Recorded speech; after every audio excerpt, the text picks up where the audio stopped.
Hi, this is Debbie, and this is Light Up Your Worth. Welcome to this episode. Today, I wanted to talk to you about self-compassion.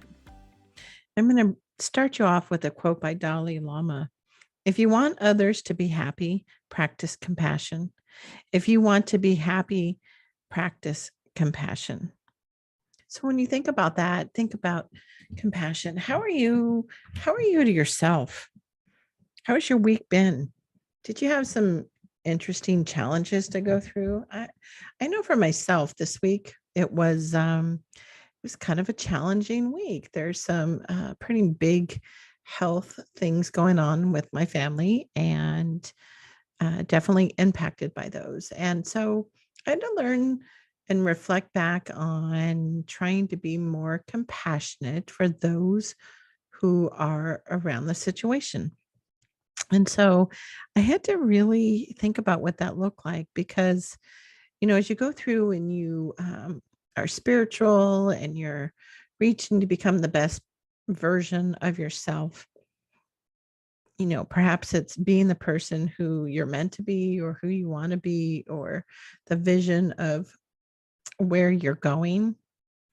And you're working on dissolving old thought patterns, right? Old behaviors, dissolving old thought patterns, right? Like that's pretty big, pretty, pretty freaking big deal of when you've acknowledged, like, how do you go about doing that? And one of the tools that I've used out in my corporate world is understanding the four stages of competency.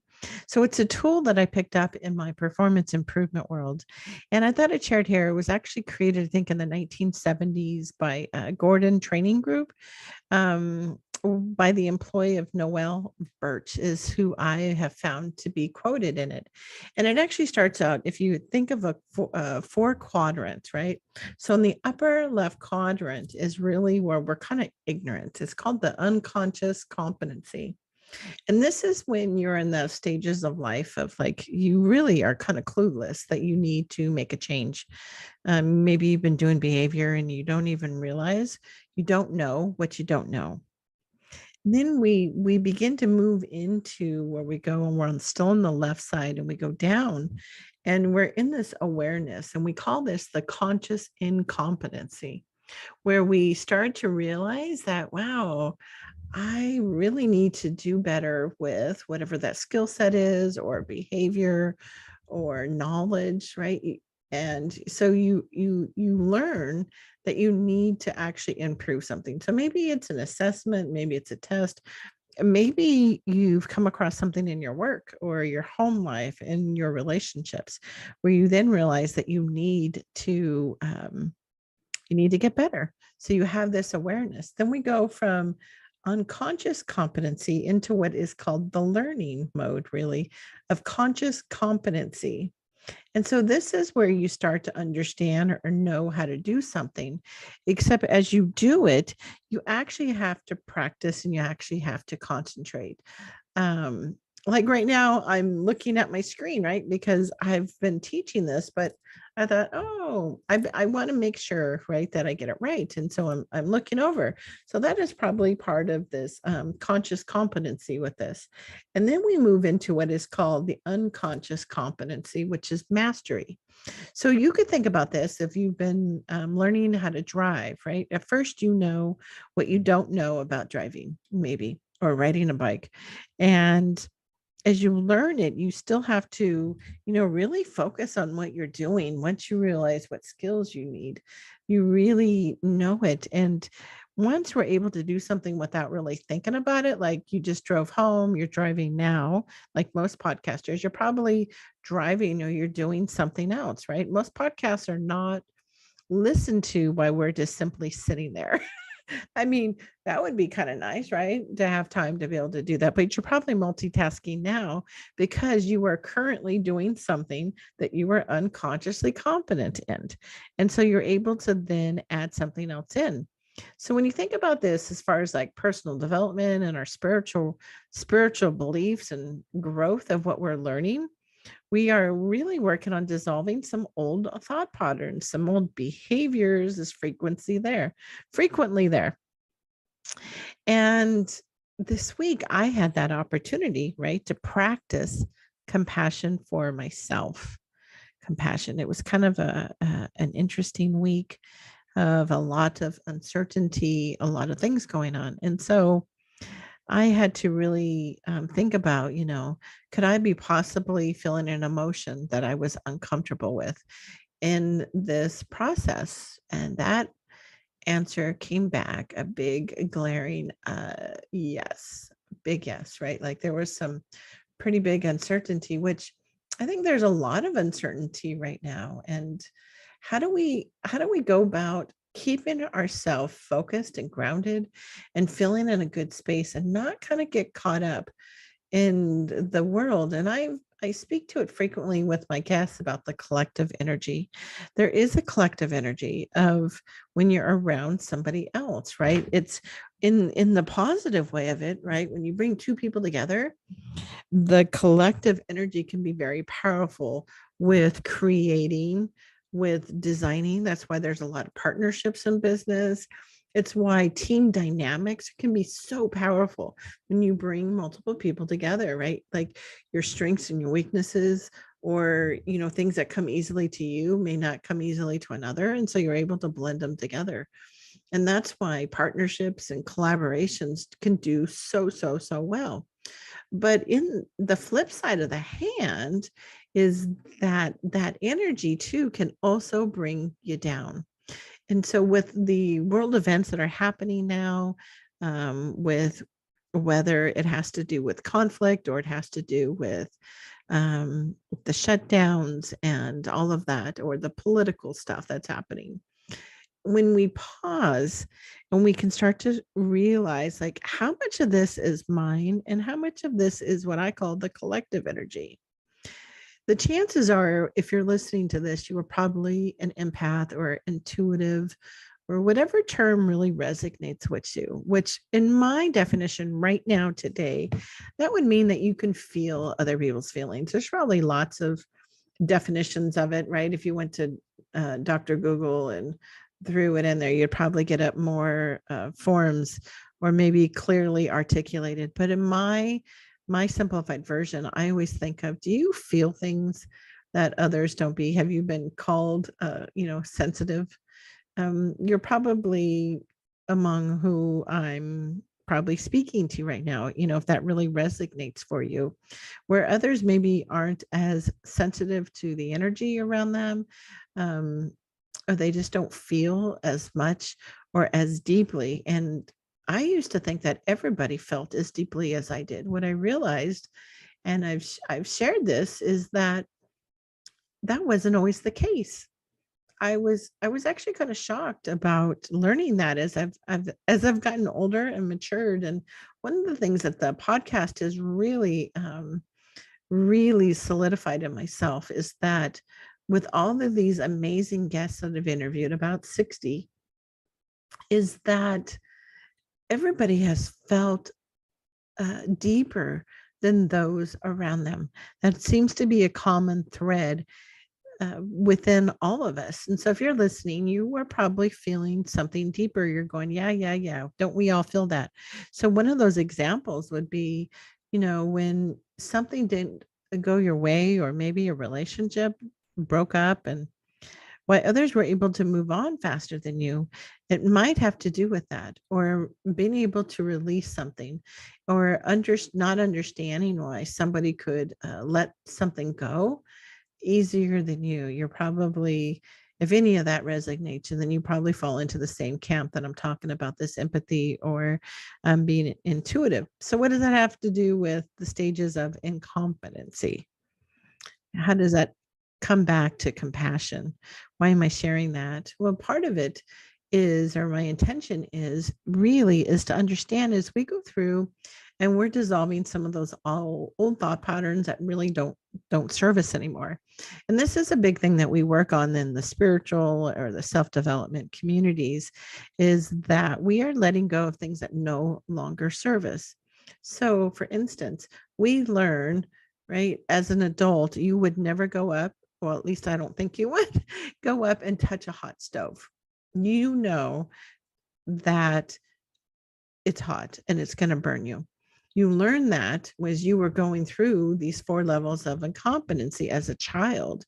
And somewhere along the lines in your theta brain state, which is from 0 or in retro, I guess is the word, until you're about 6 or 7, those are all in your theta brain state of you learning. And that's why they have such an impact on us. So as a small child, if you go up to a stove and it's hot, your parents are going to tell you it's hot or you got burned.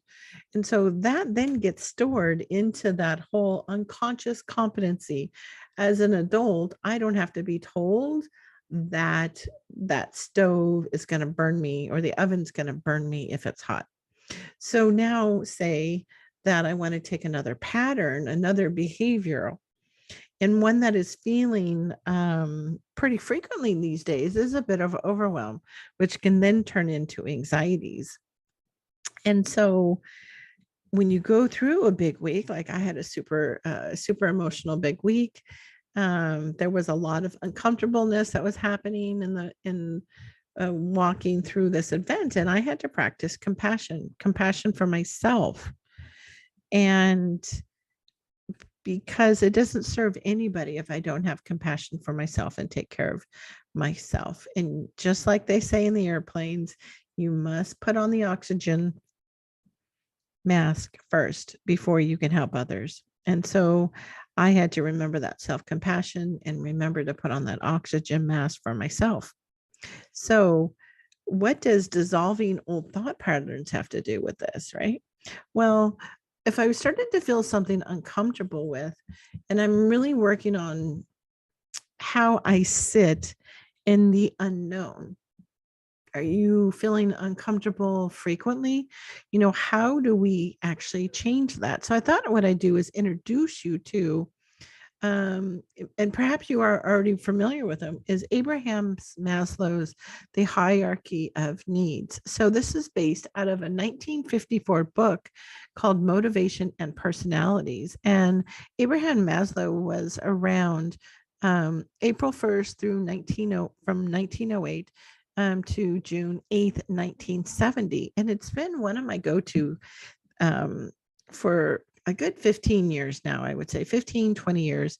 And if you think about it as a pyramid, on the very bottom, it has the foundational piece of psychological. So this is really under the premise that each of these phases build upon each other. If you think about a multiple level of color in Maslow's hierarchy, right, with the baseline of psychological, and then you build on that to safety, and then you build on that from love and belonging, and then esteem, and then you have self-actualization. And he really believed in this whole pyramid level that very few people actually get up to self-actualization. A very small percentage of them are actually able to get there, which I find kind of astonishing. But then I think to myself, this book that he did, it originated from an article that came out in 1943. So if you think back, what was going on back in those timeframes? Well,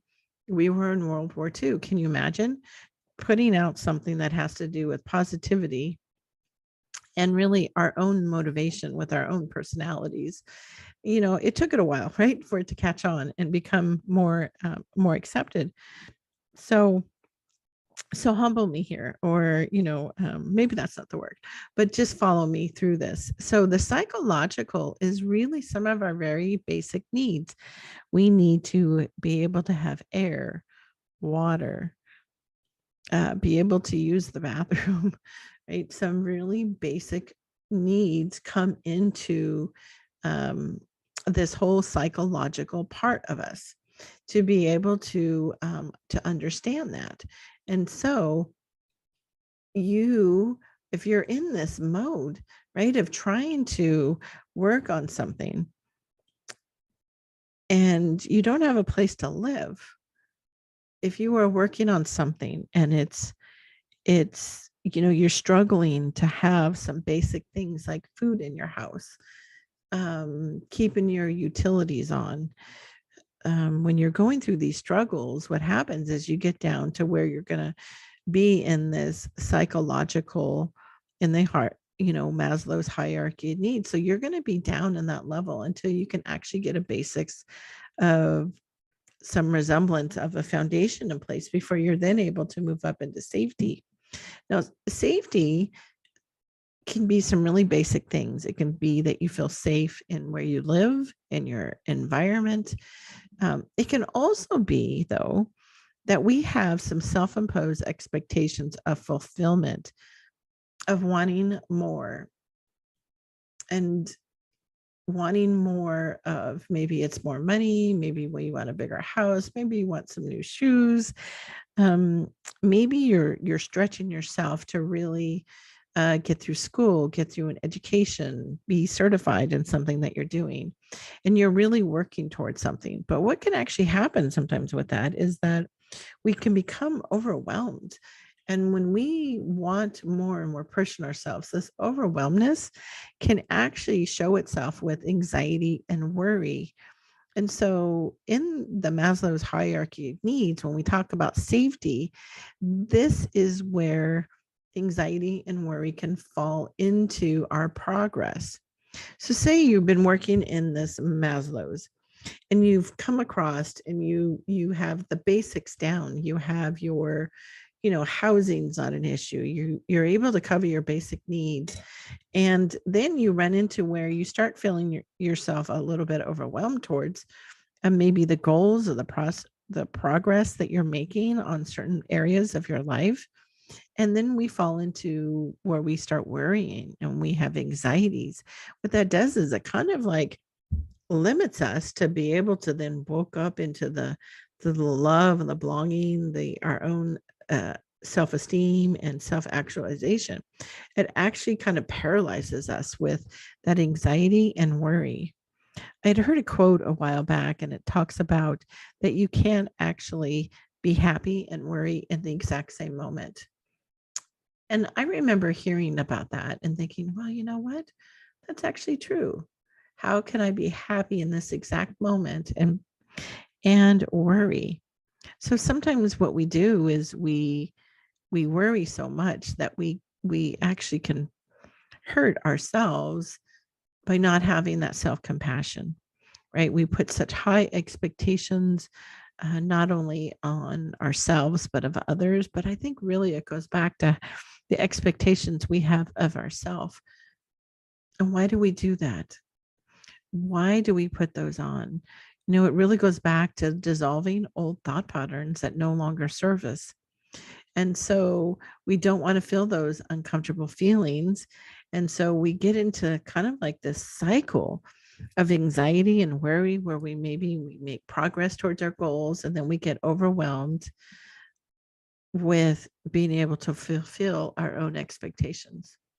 So this week, as I mentioned, it was kind of a week that could have been filled with worry and anxiety. Could have been. I'm not saying I never did worry or I didn't have anxiety, but I could have gotten caught up not only in what's happening in my own family dynamics, but I could also be caught up in the anxiety and worry of what's happening out in the world situation, what's happening in the city that I live in, the state, the country I'm living in. And I've decided not to. I actually chose that and chose not to worry. I choose not to be filled with anxiety. As simple as that sounds, it's not always the easiest to practice, but I have decided, I have chosen for myself that I will show compassion for myself. I've chose that I would be happy and that I am enough and that I love myself. And so part of that process is that self-compassion, practicing that for myself and for others. So how do you go about doing this? How do you get yourself out of, when you think about this Maslow's hierarchy of needs, how do you get out of, you have all the basics covered, but you keep coming back to this level of safety, right? Of the worry and the anxiety. And on the spiritual aspect of it, of the anxiety and worry, they're really close to some of the lower vibrating energies. And so it actually can change your energies, and it starts changing everything around you where you pulling more in when you start thinking of like the law of attraction and what we're doing. And so there's a couple tips that I learned, and I really had to practice them this week. So I thought I'd share those tips with you to see if they perhaps resonate with you or not resonate with you. So one of them goes back to understanding the psychological basics of Maslow's hierarchy of needs. And one of them is knowing that I would have enough food, enough water, and sleep. Sleep comes into here. And so I've had to ensure that I am allowing myself to sleep. So sometimes when we're full of anxiety and worry, it can impact our sleep. And so understanding that means that I had to then figure out, how is I going to actually process through when I would have moments of these things. And so those are some of the tips. So one of them is understanding your basic psychological needs. What are your needs for sleep? What are your requirements when you're going through a transition or a tougher time? Do you need less sleep, or do you need more sleep? You know, how do you know how much sleep you have? Well, you can actually even do, like, if you have um, a pentium, um, oh my gosh, no, I can't say the word right. You guys know what I'm talking about. Oh my goodness. Your little shiny thing where you can talk to, or your rock. Um, oh my goodness. A Pentium. That's the word. Oh my goodness. So I can use that. I can actually do muscle testing. I can just even ask myself, how much sleep do I really need? And what I have found lately is that I need between 8 and 9 hours of sleep. So I have to do a backtrack into what time do I need to get up for my responsibilities and my commitments, and then kind of backtrack and then work towards that. Now, in helping myself sleep, if I'm struggling to sleep, there's a couple things that I do. I can either take, and I usually take it on a regular basis, is I take magnesium to help me sleep. So my favorite is the Calm drink, CALM, and it's easily available on Amazon and, uh, all kinds of different places. You can get it in person, or any other type of magnesium. Now, you do have to start it out in smaller dosages if you're not taking it, because it will kind of clear you out. So be careful. Start with the lowest amount until you know what that amount means to you. But in taking that, magnesium really has helped me um, absorb what's happening, and it helps your body with all the nutritions that it does. But it helps me sleep. Helps me sleep well. It helps my body give it what it needs for integration. And it's really especially good in times of uncertainty or stress, or you're feeling anxiety or worry, for myself as well. And anytime I'm doing energy work, I also am ensuring that I take it. So it's been part of my regular diet for many, many, many, many years now. So that will help me sleep. The other thing that I do is I go and I find, and there's a lot of channels that are on YouTube with the 528 hertz music. And so I'll go find one. I have a couple favorites that I like to listen to, but um, I'll put that on in the background. Or there's also an app that I found that does chakra meditations. That was a free version of that I can set.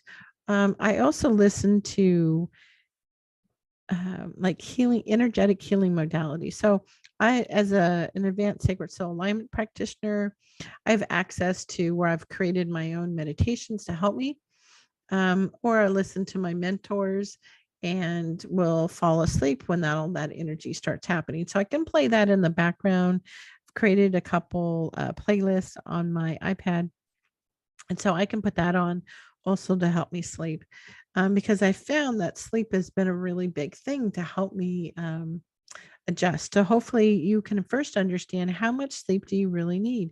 Not what you're getting, but what do you really need? And then what are those strategies to help you sleep? I also know that some people use melatonin. I used to use that. But I found that over the time, I've actually had better luck with keeping my magnesium levels up. versus using the melatonin. This is just for myself too. The other thing that I'm doing is that I'm understanding, and I would ask you to understand, how do you actually process your emotions? Um, you know, how do you process your emotions? Especially the uncomfortable ones, right? This uncertainty feeling that can then trigger more anxiety and more worry, right? This kind of not a good cycle to be in. And so, what I have found is that for myself, let me know if any of these resonate with you, but doing stuff that really doesn't require me to think sometimes helps, like cleaning, yard work, driving. These are some of my go-tos. Being out in the earth, maybe it's planting some plants, maybe it's starting up a garden, maybe it's planting trees, maybe it's pulling weeds. Sometimes just being outside, I know when I can connect with the earth has been super grounding. One of the things I've done too, if I'm having struggles with sleeping, there's two actually other little things I do, is I can actually go touch the outside part of an electrical outlet. Strange, huh? Sounds a little strange. But what I do is I press it, because the electronic currents that are going through me from all the electronics being used, it gives them a way to discharge back. The other thing I've done is I will take off my socks and I will go out, even if it's cold, and step on grass. So hopefully you can find a spot where there's no snow this time of the year. But just being outside and connecting has really made a difference. I also enjoy driving, where I can put on music, or I can put on podcasts. Like maybe you're listening to this podcast because you're out driving. I'm not sure, but that really helps me process through and think through my own thoughts. And because I found that I used to journal a lot, and I'm finding that I'm not journaling as much, and I'm not sure why. It's one of the things I'll look at. I'll go in periods of time where I've been journaling since I was a teenager. And then I'll have periods of time where I'm not journaling whatsoever. And so sometimes journaling helps me, right? Like mind mapping, where I'll put a circle in, and then I'll just do different main topics, and then I'll just kind of clear my mind of all those thoughts. So a mind map can also help me instead of journaling, if I'm just to help me kind of get going. It's kind of like, we learn it a lot too when we're writing papers, or you're doing a research or a project. You're trying to just do brainstorming with it. The other thing I do, and all of these have involved, is being alone. And maybe that's not something that you're able to do these days. Maybe you have a house full of kids or teenagers, and you're not able to spend time alone. But if you are, that's when I'm able to really do some more processing. Um, and then lastly, the thing I do is I am full of gratitude, and use things to remind me. So I end my day with gratitude. I am so grateful for whatever that is. Um, some days I'm only able to think of a couple things as I fall asleep. I think of what I'm so grateful for. So I am so grateful that you're here listening to this.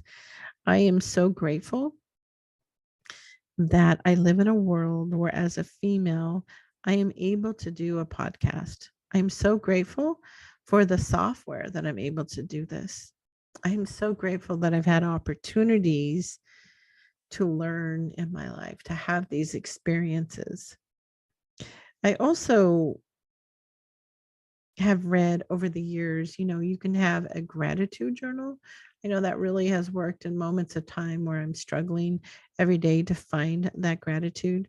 But when I think of, and I call in the self-compassion, I end with gratitude.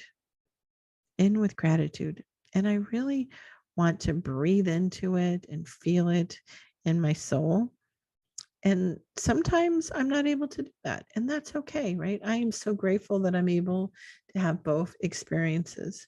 So one of my favorite people that I had come across in my journey is Melody Beatley. And here's one of her quotes: "Gratitude makes sense of our past, brings peace for today, and creates a vision for tomorrow. One of my other favorite people is Jim Rohn, and he says, learn to be thankful for what you already have while you pursue all that you want.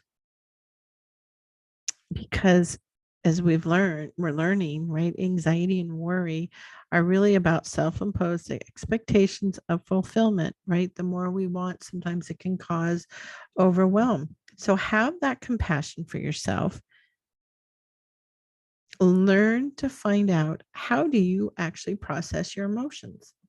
What works with you? Try one thing. We want to stay away from the shoulds, right? Oh, I should be doing this. I should be doing that. This is not about that. This is not about shoulding all over yourself, because that's not the intention of this. The intention is to have compassion for ourselves. If you want others to be happy, practice compassion. If you want to be happy, practice compassion. That's how we started out with Dalai Lama's quote, and really learning to find out what tools or support or knowledge that you need to go figure out, right? Like, if you have just gone from the unconscious competency to a conscious competency of knowing that you have an awareness, right? You went from being more ignorant or unaware to having an awareness, and now you want to go into the learning mode. And then on to mastery, is that a lot of the guests that I have on here, or all the guests really, are doing a modality, or they're some type of coach that can help you in this whole learning stage. The whole idea and the premise, there was a few of them behind this podcast, and one of them is to find a community. Find a community of what you want to learn, what really resonates, who resonates with you. um right now I find that I'm being drawn to sounds, right? Like, I want to do more sound healing, sound codes, sound lights. That is what's really drawing me at this moment in time in my whole learning thing. And so I realize that that actually helps me through that whole safety with the love and the belonging. The other premise for the podcast was that you realize that you're not alone. You've never been alone. You never will be alone. Now, does that mean there's somebody physically sitting right there with you? No, maybe not. But you were never alone, ever. This is full of a wonderful community, and with all of the beautiful heart-centered soul people that I've introduced you to, that you can find communities with each of them. They all have their own communities. They all have the people who they all resonate to. So I hope that you've picked up some little tips here today, learning about the 4 stages of competency, understanding compassion, how we go thinking about old thought patterns, and Abraham's Maslow's hierarchy of needs. So I want to thank you for being here. And I'm going to pause. And after we come back, then I'm going to read one of my favorite things to read for you on some of the stuff that I share with myself.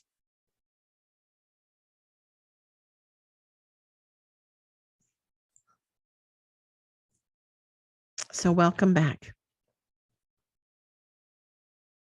This is something that I read and have read for a very long time, over 20 years. I found this. This was a Doreen Virtue in one of her first books that I had read. And so this is a shout out for her for doing this. I am a good person. Today, I release my pain. Right now, good is happening to me. I love the little girl inside of me. I take very good care of myself. I deserve the best that life has to offer. I am whole and complete.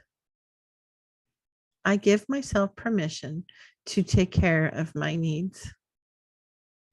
I enjoy taking care of myself. My family benefits when I'm happy. I ask for and accept help from others. I am strong.